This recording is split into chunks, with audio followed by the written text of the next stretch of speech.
부산에서 3선, 중진 의원이죠. 내년 총선 불출마를 선언했는데요. 떠나면서 자유한국당 매우 신랄하게 비판했습니다. 존재 자체가 국민에게 민폐다.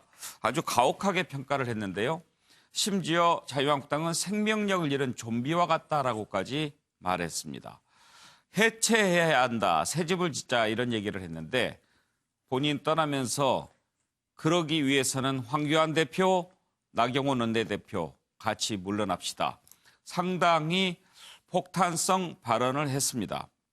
그런데요, 김세연 의원이 지금 정책기관인 여의도 연구원장을 맡고 있습니다. 그 자리는 지금 그대로 유지하겠다. 이 부분을 놓고 당 내에서 아니 떠날 거면 바로 다 정리하고 떠나야지 그건 또 왜 맡고 있느냐 이런 말이 나옵니다. 이 부분 한번 좀 짚어볼 거고요. 영남 지역의 중진들은 자신이 마시던 우물에 침 뱉고 간 것 안 된다 이렇게 비판하기도 하고, 그런데 이제 지명을 당했던 두 지도부는 여기에 대해서 총선 패배하면 내가 책임지고 물러나겠다. 황교안 대표 이렇게 얘기했고요. 나경원 원내대표는 그냥 총선 승리 위해서 노력하겠다라고 얘기를 했습니다. 홍준표 전 대표 뭐라고 얘기했을까요? 틀린 말 없다. 특히 좀비라는 말 제대로 이야기한 것 같다. 그리고 이분 아주 요즘 평론가죠. 약방의 감초인데 이렇게 분석했더라고요. 부산시장 하려고 베팅한 것 같다. 그렇게 평가했는데요. 글쎄, 본인은 이런 얘기에 대해서 상당히 본인 뜻과는 다른 매도성 발언이라고 평가했는데 관련된 녹취를 한번 들어봅니다. 자유한국당은 이제 수명을 다했습니다. 이 당으로는 대선 승리는커녕 총선 승리도 이뤄낼 수 없습니다. 무너지는 나라를 지켜낼 수 없습니다. 존재 자체가 역사의 민폐입니다. 생명력을 잃은 좀비 같은 존재라고 손가락질 받습니다. 그렇습니다. 창조를 위해서는 먼저 파괴가 필요합니다. 깨끗하게 해체해야 합니다. 완전한 백지 상태에서 새로 시작해야 합니다. 그런데 이제 불출마 선언 같은 경우는 미리 이야기가 떠돌면 이제 그 말하자면 불출마하는 의미나 효과가 반감되니까 통상 불출마 선언은 이렇게 전격적으로 하는 것이죠.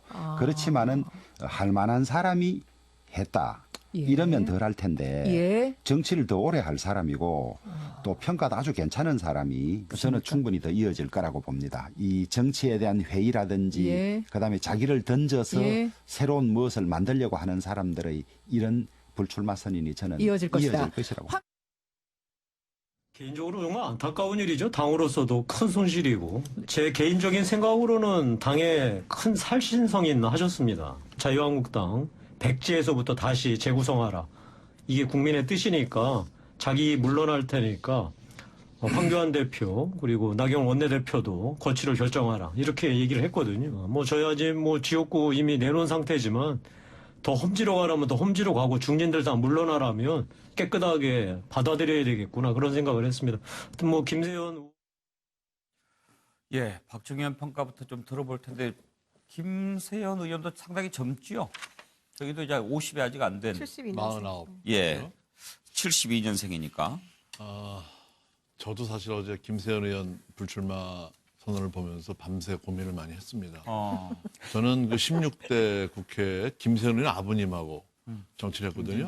김진재 의원님이시죠. 근데 굉장히 김진재 의원님 부드러우시고 남들한테 이렇게 싫은 얘기 안 하시는데 저는 오늘 김세연 의원이 저는 불출마 선언을 하면서 황교안 대표, 나경원 대표 물러가라는 얘기를 하고 굉장히 강단이 있다. 참 독한 얘기거든요. 그 얘기가 쉬운 얘기가 아닌데 저도 정말 정치를 그만둬야 되나 하는 그런 고민들도 이제 어제 해보고 말이죠. 어제 충격이 굉장히 컸습니다. 말하자면 김세연 의원은 이제 한국당의 논개 역할을 한 거죠.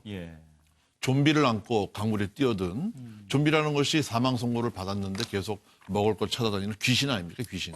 한국당이라는 게 지금 광화문 집회할 때 한국당에서 모이라고 하면은 키끝에 5만 명 모이는데 한국당이 주최하지 않은 시민단체가 하면은 그 20배, 10배, 20배가 모인다. 그걸 김세현 의원이 지적했던 그렇습니다. 때 박의원도 네, 저도 이제 동의하는 그런 부분에 부분입니까? 대해서는 한국당이 이미 국민으로부터 버림을 받고 있고 거의 그 북한 정권에 대한 비호감 정도로 한국당 수준이란 말이에요. 비호감 52%.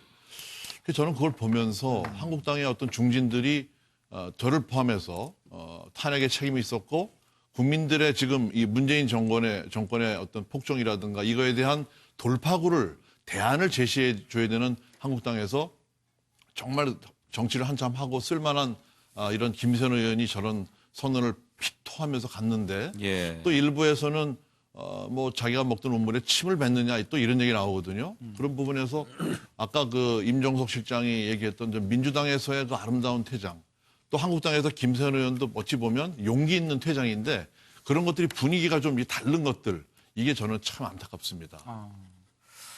노영희 변호사 아침에 프로그램에서 김용태 의원 네. 인터뷰하셨던데 네. 평가를 좋게 하던가요? 김용태 의원은 그럴 수밖에 없을 것 같아요. 왜냐하면 본인이 김병준 비대위원장이 있던 시절에 사실 나 지역구 내놓을 테니까 우리 좀 제대로 좀 해보자라는 식으로 한번 먼저 던진 사람이거든요. 예. 그렇기 때문에 그와 괴를 같이 한다라고 이제 판단을 해서 그런지 모르겠지만 이 김세연 의원에 대해서 상당히 이런 식으로 살찐성인해야 된다라는 의지를 강하게 표명을 했고요. 저는 그 부분에 대해서는 상당히 좋게 평가를 합니다. 그런데 제가 이제 드리고 싶은 말씀, 여의도 연구원장의 당직을 유지하겠다라고 하는 것이 사실 갖는 의미가 더 중요하다. 예. 왜냐면은 제가 그랬어요. 본인이 이제 좀비 당이라고 얘기를 했지만은 그건 도대체 좀비가 뭐냐 물어보게 되면은 아마 여러 가지 측면에서 얘기들이 나오겠죠. 근데 그런 얘기를 스스로 할 수 있을 정도라고 한다면 사실은 정말 당에 대한 애당심이 너무 강하고 정말 당을 스스로 생각하고 사랑하는 사람이라는 게 느껴지는데 거기에서 오해를 받을 수 있는 이 여의도 연구원장직을 그대로 유지하겠다라고 하는 게 저는 더 용기 있다. 왜냐하면 황교안 대표가 사실은 사람들이 반대를 무릅쓰고 그 자리에 저분을 앉힌 거였어요. 그 당시에는 왜 앉히냐부터 해서 말이 많았지만 사실은 여의도 연구원에 들어가면서부터 쓴소리 많이 하고 여러 가지로 좀 그동안의 기존의 연구원장의 모습하고 다른 모습을 많이 보였단 말이죠. 그게 바로 내가 지금 하는 얘기가 그냥 당신들이 한마평에 올리기 좋게 내가 뭐 입에 뭐 오르내리기 좋게 하기 위해서 하는 말이 아니다. 나는 정말 우리 당이 잘 되게 하기 위해서는 이러이러한 것이 필요하다고 보기 때문에 예. 여의도 연구원장이라고 하는 그 장이 가지는 직을 내가 최대한 유지하면서 나는 우리 당을 지키고 싶다. 저는 이렇게 딱 보여줬어요. 근데 그렇게 말하면 같은 당에 있는 사람들이 전부 다 화를 내겠죠. 욕을 예. 하겠죠. 그렇지만 그걸 몰라서 저분이 저걸 유지하겠다는 게 아니지 않습니까? 그러니까 저는 그런 걸 보게 되면 참 용기가 있으시고 물론 뭐 부산시장을 나가고 싶어서 그런 건지는 저는 잘 몰라요. 그렇지만 그거 무관하게 일단 예. 정말 한국당을 살리고 싶다는 그런 마음 그리고 특히 한국당은 아무도 먼저 나서서 움직이지 않아요. 정말로 이름 있고 훌륭한 사람들은. 그러면 그런 걸 먼저 나서서 보여줬다는 게 의미가 있다는 거죠. 본인도 공천이 막 엉망으로 가는 것을 막아보기 그럼요. 자기의 위해서 역할을 여의도 해보겠다는 연구원장은 지키고 있다 이렇게 얘기를 했던데 그래도 그 부분을 놓고 평가는 엇갈리더라고요. 정혁진 변호사는 어떻게 평가하십니까? 일단은 임종석 전 실장하고 김세연 의원이 공통점은요. 국회의원 됐을 때 최연소 당선이었어요. 그런데 저는 이제 비슷한 시기에 이제 정계 은퇴인지 불출마 선언인지를 했는데 저는 어떤 식으로 그 생각을 하냐면 임종석 실장 같은 경우는 정계 은퇴 선언으로 저와는 읽히거든요. 예. 그런데 김세연 의원 같은 경우는 정계 은퇴로 읽히지가 않아요. 예.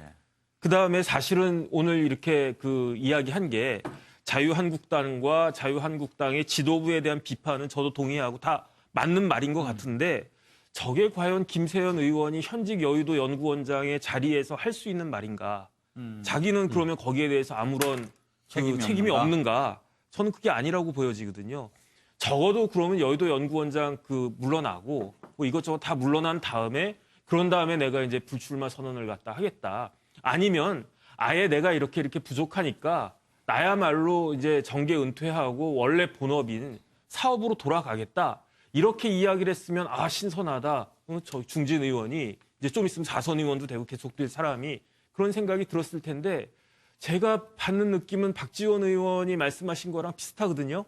저 사람 이제 좀 있다가 부산시장 나올 것 같다. 그다음에 지난번에도 부산시장 할 때도 항상 그 지지도가 1위였고 그랬으니까 그러면은 나중에 이제 뭐 한 2년쯤 뒤에 부산시장으로 나온다라고 했을 때 그때도 이제 신선한 느낌을 갖다가 줄 수 있을까?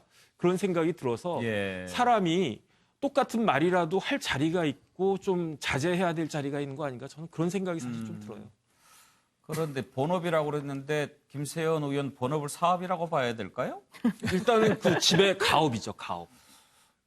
동일 고무벨트의 예, 아주 이제 뭐큰 대주주고. 기업인데. 예. 그런데 사실 그 김세현 의원은요, 부산에서도 여연의 축소판에 부산 정책연구소를 만드는데 김세현 의원이 많은 뭐 좀 돈도 좀 예. 내고 이랬습니다. 그런데 저는 지금 당장 저 그렇게 봤어요.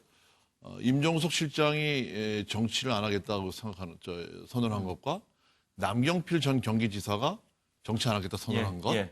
그다음에 김세현 의원이 총선 불출마. 요번에 이제 얘기한 한 부분이 같으면서 다른 부분들이 좀 결이 있어요. 조금씩 결이 좀 다르죠. 틀립니다. 예. 네. 그래서 저는 김세현 의원이 부산시장 출마하기 위해서 지금 당장 나간 건 아니에요. 그건 아니다. 왜냐하면 김세현 의원은 이제 바른당에 탈당했다가 유승민 대선에 예. 본부장까지 하고 다시 이제 한국당에 복당을 하면서 그때 복당에 대한 논리가 뭐냐면 지방선거에 나를 위해서 도와줬던 동지들을 당선시키기 위해서 한국당 복당을 했다는 얘기를 했거든요.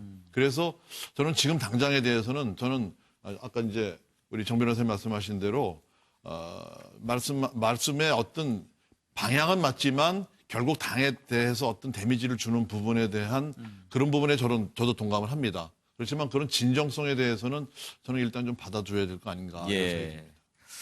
정기남 교수 시각을 한번 들어볼까요? 아니, 정작 떠나야 할 사람은 요지부동인데 오히려 어떻게 보면은 저는 개인적으로 건강한 보수를 아마 상징한다. 우리 김 의원이요, 김세현 의원이요. 그런 면에서 본다면은 굉장히 저는 아마 지금 중진 의원들이 보여주고 있는 그 일종의 좀 추태 비슷해 보이는데 한국당에 자 뭐 네가 가라. 하와이, 예. 뭐 험지는 당신이 가시오. 뭐 내 지역구는 내가 알아서 할 테니까 놔둬요. 뭐 이런 식의 표현을 보는 과정에서 나온 김세현 의원의 저런 어떤 아마 김세현 의원이요. 뭐 당의 영입 문제라든가 쇄신 문제, 통합 문제를 막 비판만 했다고 한다면 별 설득력이 없었을 거예요. 그러나 본인의 불출마를 통해서 어찌 보면 그런 얘기를 하고 있다는 것에 대해서 저는 좀 그 진정성을 좀 우리가 진정성 그 자체를 받아들일 필요가 있겠다. 예. 그리고 또 저는 그 울림 또한 좀 클 것으로 보여집니다. 그런 의미에서 그 김세현 의원 얘기했습니다. 아마 한국당은 이제 수명을 다했다. 뭐 이를테면 존재 자체가 역사의 민폐다. 좀비 같은 존재다. 창조적 파괴해야 된다. 이런 주장 자체가 전 제가 볼 때는 한국당에 정확하게 지향해야 될 한국당 해체라고 하는 방향을 지금 가르쳐주고 있다. 이 부분에 대해서 당 지도부가 좀 새겨듣는 자세가 필요한 것 아니냐. 오히려 뭐 일보 전진을 위한 이부 루트라든가 이런 정치공학적 접근만 할 것이 아니라 김세현 의원이 가르치고 있는 부분들을 정확하게 어떻게 보면 받아들이고 새겨듣는 그런 것들이 지금 필요한 때라고 저는 보여집니다. 예. 그래요. 아무튼 이번에 김세연 의원의 저 평가, 저 발언을 상당히 보수 언론들도 높게 평가하더라고요. 최진정 변호사. 그렇습니다. 저도 동일한 예. 관심을 가지고 오늘 아침 그 주요 신문의 사설이 어떤지 그리고 오늘 오전에 있는 나오는 석간신문의 네. 사설까지도 봤는데 앵커께서 말씀하시는 것처럼 현재 한국당이 필요한 것이 바로 지금 김세연 의원이 얘기하는 것이 아닌가라고 하면서 거의 100% 동조적인 사설을 거의 제일 먼저 얻는 것을 봤는데요. 예. 저는 여러 가지 정말 전문을 저도 다 읽어봤습니다. 전문이 아마 A4 용지로 거의 10장 가까이 될 정도로 많았던 것 같은데요. 저한테 딱 머릿속에 들어왔던 것은 창조적 파괴. 파괴해야 된다. 창조를 위해서. 아시다시피 창조적 파괴가 뭐죠? 경제학자 중에 슈페터, 예. 혁신을 얘기했던 사람 아니겠습니까? 결국 혁신을 하기 위해서는 창조적 파괴가 있어야 된다라고 얘기를 했던 것이고 현재의 보수의 가장 큰 집이라고 할 수 있는 이 한국당이 바로 창조적 파괴를 해야 된다라는 그런 화두를 던졌고 그것을 통해서 사실 창조적 파괴 그 다음에 혁신이라고 한다고 하면은 그것이 바로 지금 유승민 의원이 얘기하고 있고 모임을 하고 있는 변화와 혁신과 상통하는 결국 큰 화두를 봤을 때는 현재의 중도 보수 개혁 혁신 그리고 통합을 저는 그 카드를 던졌다라고 저는 이 부분을 평가를 하고 싶습니다. 예. 그리고 개인적인 김세연 의원의 개인적인 어떤 정치인의 영향을 봤을 때도 이 부분에 있어서는 이른바 양수겸장이 아니었던가. 명분도 있고 실리도 챙겼다. 이렇게 평가를 할 수 있을 것 같습니다. 말씀드린 것처럼 재창조해야 된다는 어떤 명분, 굉장히 어떻게 보면은 현 시점에서 바람직한 것이고, 다만 그 시점에 대해서는 좀 비판의 여지가 있습니다만, 어쨌든 현재의 다가오는 내년 총선을 하기 위해서는 한국당으로서는 사실 어렵다는 얘기를 한 것 같고, 근데 이제 실리를 봤을 때, 아까 다들 얘기하고 있습니다만, 제가 봤을 때도 이 총선을 넘어서 다음 있는 선거에서의 어떤 부산시장 선거에 나름대로 어떤 관심이 있었다 보인다는 것 하나다가, 아까 얘기하고 있었던 이 한국당의 여의도 연구원, 저는 이 부분은 던졌어야 한다고 봅니다. 왜냐? 본인이 누구를 바로 저격했죠? 황교안 대표를 저격했습니다. 황교안 대표가 바로 김세연 의원을 지금 바로 임명을 했던 사람 아닙니까? 그렇다고 한다고 하면은 이 부분에 있어서 본인의 진정성을 100% 담보를 하기 위해서는 오히려 이 부분을 던졌으면은 오히려 더 정말 95점이 아니고 100점이 아니었을까, 저는 그렇게 생각합니다. 예, 그 부분에 관해서는 노영희 변호사하고 두 분이 이제 의견은 좀 다르시고요. 오늘 뉴스와에도 뭐 슈페터 또 그레샴 아주 수준이 많이 높아집니다. 양문석 이사장. 말을 못해요. 예. 그런 단어 쓰면 수준이 좀 높아지나요? 그러면 그런 단어 쓰고. 경제학 용어 나오면 왠지 좀 있어 보이지 않습니까? 두 가지 이야기 해보겠습니다. 오늘 제가 11시 30분 차로 이제 통영에서 이 고속버스를 타고 서울, 이 방송 때문에 서울에 올라오면서 내가 진짜 속으로 많이 웃었어요. 예. 왜 웃었냐면 우리나라의 대표적인 보수 언론들의 기사 방향을 보면서 참 약간 어이가 없더라라는 부분인데 지금 이제 많은 분들이 오늘 뭐 보수 언론들이 김세연 불출마 선언에 대한 조목조목의 단어들과 문장들을 뽑아내서 그럼 이럴 때 우리가 일반적으로 수준 높게 가려면 실렉팅, 실렉티드 이렇게 이야기하는데 그거는 이제 수준 높은 건 아니죠. 별로 안 웃겼어요. 노력하세요. 네, 이런 이 내용들 그러니까 뭐 존재 자체가 민폐다, 좀비다, 뭐 창조적 파괴 이런 표현들을 막 들어 올리면서 상당 부분 적극적으로 동조 의사를 표현을 했는데 도대체 한국의 보수 언론들이 그동안에 이런 표현들을 자기 언어로 자기 지면에 써온 적이 있는가 그리고 비판해 본 적이 있는가라는 측면에서 본다라면 보수 언론의 이 비겁함 또는 이 대중 주수주의 이런 것들을 엿보면서 제가 차 안에서 웃었다라는 이야기를 하고요. 예. 두 번째 좀 표현은 과격했으나 지금 자신의 자리가 여의도 연구소가 용기라고 하시는데 여의도 연구소뿐만 아니고 보건복지위원회 제가 알기로는 상임위원장이에요. 이러한 당직과 국회직을 가지고 있습니다. 가지고 있으면서 저렇게 이야기를 했었을 때 외려 계속해서 이 꼬투리 흠집을 남길 수밖에 없는 상황이라는 측면에서 보면 김세연 의원이 던질 때 아주 깔끔하게 가감하게 깨끗하게 던졌었으면 결이 다르거나 뒤끝이 찜찜한 이러한 이 뉘앙스마저도 제거할 수 있었지 않았을까 이런 아쉬움이 좀 있습니다. 예, 박종현 어떤 말씀? 양문석 이사장 말씀을 제가 아주 진짜 유감인데요. 거기서 이제 보수 언론 비판하는 거 좋은데 조금 비판이나 이런 방식이 좀 잘못됐다고 보고요.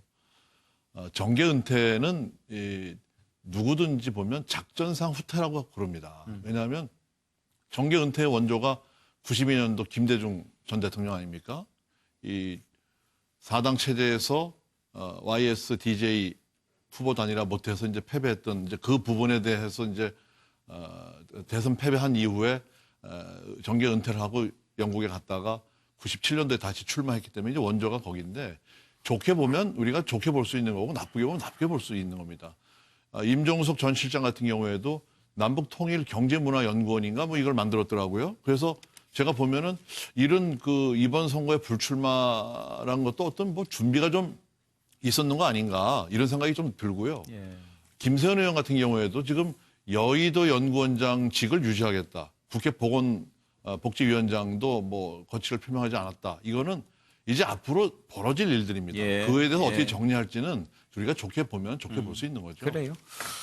지금 사실 그 부분도 한번 좀 짚어보고 싶은 부분인데 오늘 너무 시간이 많이 가서 지난번에 불출마를 선언한 이철희 의원, 표창원 의원 그리고 또 김세연 의원이 지적한 것들 보면 현재 정치권 그리고 국회에 통렬한 비판 반성이 있습니다. 그만큼 돌아봐야 할 부분이 많지 않은가 그런 생각이 드는데요. 기회가 있으면 한번 짚어보죠. 짧게 한 가지 좀 짚어볼 부분은 황교안 대표, 나경원 원내대표 동반 사퇴 요구했던 것 관련입니다. 관련된 녹취 한번 들어봅니다. 지난주 김성찬 의원님과 김세연 의원님께서 총선 불출마를 선언하셨습니다. 자유한국당과 자유민주 진영이 나아갈 당 쇄신 또 자유민주 진영의 쇄신에 대한 고언도 있었습니다. 당 쇄신은 국민적 요구입니다. 반드시 이뤄내야 할 시대적 소명입니다. 만일 이번 총선에서도 우리가 국민들에게 제대로 평가받지 못한다면 저부터 책임지고 물러나겠습니다. 저희 자유한국당은 이러한 역사적 위기를 맞아서 현 상황을 나라 망치는 비상 상황으로 판단합니다. 따라서 현 상황을 비상 시국으로 선언하고 비상 행동에 들어갈 수밖에 없습니다. 패스트 트랙이 원천 무효이고 선거법과 공수처법이 반민주 악법이기에 우리는 모든 것을 걸고 막을 것입니다. 문재인 대통령께 제안합니다. 현재의 위기 상황 극복을 논의하기 위한 대통령과의 회담을 제의합니다. 곧바로 회답하여 주시길 바랍니다. 김세연 의원님의 고뇌에 찬 충정이라고 생각을 합니다. 당에 대한 충정이라고 생각을 합니다. 저는 지금 자유한국당의 가장 중요한 역사적 책무, 공수처 법안, 연동형 비례대표제를 막아내는 일이라고 생각을 합니다. 그 역사적 책무를 다하는 것이 저의 소명이라고 생각을 하고요. 그 역사적 책무를 다한다면 어떠한 것에도 저는 연연해하는 것은 없습니다. 가장 중요한 것은 총선에서 당의 승리라고 생각을 합니다. 그러한 당의 승리를 위한 노력을 계속하겠다라는 말씀을 드리겠습니다. 일단 두 분은 김세연 의원의 요구에 거절한 거네요. 그렇습니다.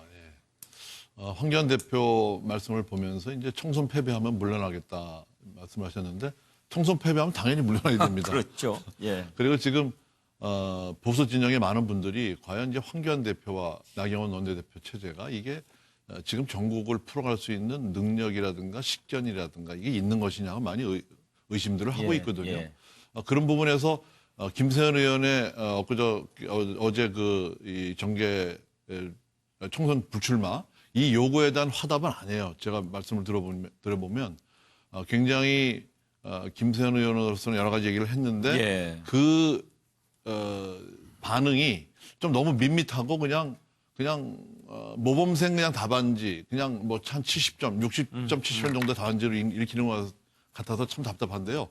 지금 한국당의 이 내년 총선에 대한 대비책이 시기가 너무 느리고 너무 구닥다리 이 방식으로 진행되고 있다고 생각하지 않습니까?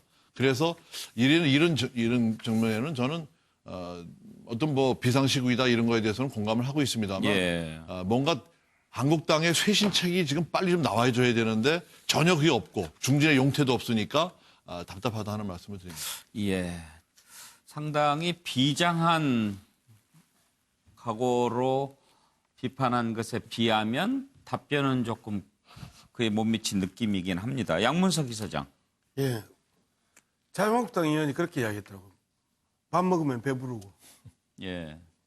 그다음에 물 마시면 갈증 해소가 되는 거 하고 총선 패배하고 책임지겠다고 뭐가 다르냐 이런 표현을 했는데 저는요 황교안식 정치의 세 가지 특징이 있습니다. 지지율 떨어지거나 리더십에 위기가 오면 장애투쟁을 나갑니다.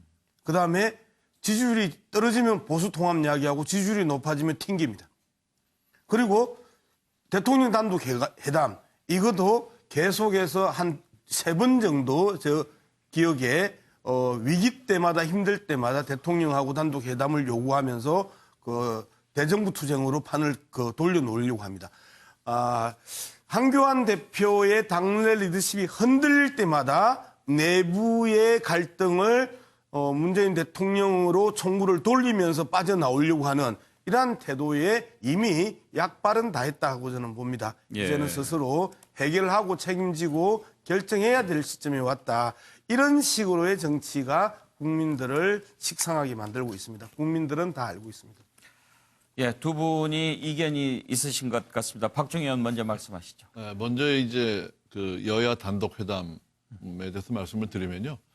이 패스트트랙 올라가 있는 공수처 법안 또 선거제 법안에 대해서는 이 지금처럼 뭐 4당, 5당 회담해서 풀릴 수가 없습니다. 지금 국회의원 60여 명, 한국당만 해도 60여 명이 입건이 돼서 있고 또 이 풀릴 수 있는 문제들은 정치적으로 이제 풀어야 되는데 보면은 꼭 말하자면 범여권이라고 그러죠. 비슷한 생각을 가진 있고 황교안 대표만 생각이 틀려요. 한국당만. 이런 측면에서 돌파구가 없이 계속 가다 보면 이 12월 3일 그 패스트트랙을 올리는 순간에 전국은 급속도로 이제 파국으로 치닫게 됩니다. 그걸 미연에 방지하기 위한 황교안 대표 제안은 저는 뭐 적절하다고 보고요. 예. 당내 위기가 있을 때마다 이제 대외 장애 투쟁이라든가 여야 단독 회담을 제의했다 하는 말씀을 드리는데 뭐 그건 제가 예. 코멘트를 하지 않겠습니다. 그런데 어쨌든 지금 황교안 대표 입장에서는 답답하겠죠. 여러 가지 당내 문제 풀리지도 않고 예. 또 장외 투쟁을 또 끌고 가야 날씨는 추워지고 사람들을 잘 모이지 않고 하는 그런 부분이 있으니까 이제 여야 단독 회담을 제안했을 것 같은데 저는 단독 회담도 좀 문재인 대통령이 흔쾌히 좀 받아서 얽힌 고리를 일단 풀어준 다음에 예. 3당이든 4당이든 가야 된다 이렇게 생각이 듭니다. 최진영 변호사 말씀 듣고 답변하시죠. 예. 저도 지금 여야 영수회담에 대한 청와대 반응이 좀 전에 나온 것 같습니다. 뭐라고 했냐면은 공식적으로 사전에도 사후에도 청와대에 전달된 적이 없다. 이렇게 지금 청와대 관계자가 밝혔다고 합니다. 야당, 제1야당의 대표의 사실상의 언론을 통한 제안에 대해서 사전에도 사후에도 공식적으로 받은 적이 없다라는 것은 사실상 거부했다고 보는 게 맞죠. 그러면서 이제 여야 정상설 협의체, 5당 협의체를 통해서 있는데 뭘 1대1로 만나느냐 이런 식으로 반박을 했다라고 밖에 볼 수 없는 상황인 것 같은데요. 사실 얼마 전에 제가 김부겸 장관, 김부겸 의원이 인터뷰했는 내용을 봤는데 김부겸 의원 같은 경우에도 현재 여야 교착 상태, 특별히 선거제 룰과 관련해 가지고는 문재인 대통령이 황교안 대표가 직접 만나서 담판을 지어야 한다는 그런 언론 인터뷰를 본 적이 있습니다. 지금 현재 같은 경우에는 여당 같은 경우에는 다가오는 12월 3일을 시한으로 두고 지금 여당 의원들 해외에 나가는 것도 못하도록 지금 했습니다. 결국 그것은 한국당 왕따시키고 강행하겠다라는 것을 보였는데 그렇게 됐을 경우에 이후에 국정 파탄이 어떤 식으로 될지 아무도 지금 예측을 못하는 그런 상황입니다. 그렇다고 한다고 하면은 제1야당 대표의 제안에 대해서 이 청와대가 이런 식으로 애둘러서 비판할 것이 아니고 어떻게든 청와대가 여전히 어떻게 보면 국정의 핵심을 쥐고 있는 청와대에서 야당의 영수와 만나서 이 부분을 해소해 나가는 것이 그게 어떤 정치적인 갈등을 풀어나가는 첫 단추가 아닌가 생각합니다. 알겠습니다. 그런데 영수회담의 필요성과는 별개로 그런 제안을 그 부분 한번 좀 짚어봐야 될 텐데 정기남 교수. 아니 제가 지금 던져놓고 있으니까 예, 그 말씀하실래요? 이 부분인데요. 아니 지금 정기남 교수는 야당 대표랑 같이 일을 했기 때문에 만약에 야당 대표가 대통령과 회동을 제의를 한다면 여당 대표 때 그렇죠. 뭐 언론에 이렇게 발표한 거하고 어디 정무수석이나 이렇게 통해서 제의하는 거하고 좀 다르잖아요. 다르죠. 예. 그러니까 언론을 통해서 그 해서는 안 된다는 얘기를 하는 것이 아니라 보는 거는 좀 기본적으로 사실 청와대 내일 지금 문재인 대통령 국민과의 대화 앞두고 있고요. 또 어떤 의미에서는 영수회담의 효용성에 대해서는 나름대로 지적이 맞다고 보여져요. 검토할 수 있죠. 그러나 이것들은 사전에 충분하게 정무수석을 통해서든 비서실장을 통해서든 조율한 뒤에 이것들이 공개되는 것도 또 하나의 저는 과정이라고 보여집니다. 그런데 황교안 대표가 앞서도 우리 양무석 이사장도 얘기하셨습니다만 무슨 문제가 내부에 문제만 생기면 타겟을 외부로 돌려요. 또 영수회담도 그럴 때마다 또 나온단 말이에요. 그런 데서 오는 서로 간의 또 커뮤니케이션 에러도 분명히 있다. 뭐 저는 그 문제를 좀 지적하고 다만 싶습니다. 이제 지금 그 청와대가 공식 제의가 오면 검토해 보겠다라고 하는 것을 이제 최지중 변호사는 사실상 거절한 것으로 이렇게 해석하셨는데 그 부분은 조금 다르게 볼 수 있다라는 점을 좀 짚고 넘어가자는 겁니다. 예, 양문석 최 기자. 변호사 이야기할 때 막 방금이라고 표현을 했는데 오전에 그 한교안 대표가 저 이야기를 하고 난 직후에 나왔던 청와대 반응이 저 반응입니다. 그리고 그 영수회담의 그 진정성을 보이기 위해서는 최소한 물밑 작업들이 있어야 되는데 이전에도 이후에도 그런 연락이 전혀 없었다고 그 이 팩트를 청와대가 하나를 이야기했고 또 하나는 태도를 이야기했는데 오면 고민해 보겠다라고 그 여운을 남겨놨단 말이에요. 그런 측면에 있어서 팩트와 그 평가에 대한 부분은 명확하게 해야 될 필요가 있고 그리고 박종희 의원이 이제 이야기했던 부분하고 저에 대한 내용의 반박으로 들어왔는데 저는 지금 이 대통령과 한교안 그 제1야당 대표가 만나야 된다, 안 만나야 된다에 대한 기본적인 평가를 하지 않았습니다. 그리고 필요성이 있다면 만나야 된다고 저는 생각을 합니다. 그 필요성에 대한 이야기를 한 게 아니고 김세연 의원이 이야기했던 동반 그 자진 사퇴에 대한 답을 대통령과의 단독 회담으로 또 돌렸다라는 이러한 한교안 대표의 위기 탈출 또는 리더십 탈출 또는 비판의 표적이 됐을 때마다 빠져나가는 세 가지의 패턴을 지적을 한 겁니다. 장애투쟁이라든지 단독 회담이라든지 보수 통합 카드를 꼼지락거리고 갑자기 던져 놓는다든지 그리고 잘 나갈 때는 또 훅 하고 쑤셔 넣는다든지 이러한 부분에 대해서 평가를 한 부분이기 때문에 평가의 결이 다르다라는 것을 제가 말씀을 드립니다. 자, 노영희 변호사 네, 말씀 짧게 들어볼까요? 말씀드릴게요. 그러니까 최 변호사 말에 조금 약간 이의가 있어서 말을 하는 건데요. 사실 저는 한교안 대표가 얘기하는 영수회담 제의는 진정성이 없다고 봅니다. 이번에 특별히 어떤 걸 가지고 얘기하고 싶어 하는지는 잘 모르겠지만 현실적으로 지난번에도 한번 그런 식으로 얘기를 했다가 정말로 그런 또 이렇게 판을 깔아줬을 때는 좀 잘 못한 부분이 있지 않았을까 생각이 들어서 이건 정말 진정성 있게 대통령하고 대화를 하겠다는 뜻보다는 다른 것 때문이 아닐까 생각이 들고요. 또 하나 대통령이 언론에다 대고 그 야당 대표가 얘기한 것을 듣고서 나 그럼 당신하고 빨리 해야 됩니다라고 할 수는 없는 게 아닌가 저는 그렇게 생각합니다. 저는 그렇습니다. 좀 전에 노 변호사님이 진정성이 없다라고 하면서 그러면서 어떻게 또 그 황교안 대표가 어떤 식으로 무슨 내용으로 한지는 모른다라고 어떻게 모르면서 진정성 있는 대화를 할 생각이 있었는지 여부를 얘기를 할 수가 있습니까? 결국 지금 이 부분에 대해서 여러 가지 문제가 있지만 사실상 지금 패스트트랙에 올라가 있는 가장 큰 현안 아닙니까? 그 부분에 대해서 문제를 풀기 위해서 그리고 그 외에 지금 외교 안보 위기나 이런 부분에 대해서 얘기를 하는 것을 왜 자꾸 폄하를 하려고 하는지 그 부분에 대해서 저는 개인적으로 사실 납득하기가 좀 어려운 점입니다. 제가 조금 추가를 하면요. 이번에 패스트트랙뿐만 아니고 이제 일본과의 그 군사정보보호협정 지소미아 폐기가 이제 딱 4일 남았습니다. 23일 자정을 기해서 23일 0시를 기해서 폐기가 되는데 이 부분에 대해서 누차 얘기를 했지만은 한국당에서는 국가 안보에 엄중한 위협으로 보고 있고 문재인 정권에서는 그것을 일본과의 무역 이 부분으로 본단 말이죠. 그 부분에 대한 제기도 있는 거기 때문에 저는 여야 단독 회담, 영수회담이 필요하다 이렇게 보는 거고요. 양문석 이사장. 아니, 잠깐만요. 짧게 잠깐만요. 지소미아 문제와 관련해가지고 박근혜 정부에서 가장 논란이 컸던 부분입니다. 박근혜 정부에서도 강하게 지소미아 체결을 하는 부분에 대해서 반대 의사들이 많았었고요. 당시에 박근혜 대통령 결단으로 잠깐만요. 갔던 부분은 부분인데 제가 좀 자꾸 그 부분에 대해서 뭔가 양문석 이사장. 지금 이제 또 지소미아 얘기로 가면 너무 격가지가 되고요. 자, 노 변호사는 어떤 말씀? 아니, 그러니까 그렇게 하려면은 그냥 공식적으로 무엇에 대한 의제에 대해서 우리는 어떻게 생각하니까 얘기를 해서 정확히 단판을 지읍시다라든가 얘기를 들어주십시오라든가 하면 되는 거예요. 왜냐하면 시간이 얼마 없기 때문에. 근데 진정성 얘기를 제가 자꾸 하는 거는 알겠습니다. 판을 또 깔아주면 또 잘 안 하더라고요. 영수회담과 관련해서는 물론 오늘 상황이 겹치기는 했지만 정말 비상시국이라고 생각하고 영수회담을 공식적으로 제안을 한다면 그럼요. 별도의 발표가 있는 게 더 좋았겠죠. 그렇죠. 책임론 이야기하는데 그 부분에 이렇게 걸쳐서 하는 것은 임팩은 좀 약했던 것 같아요.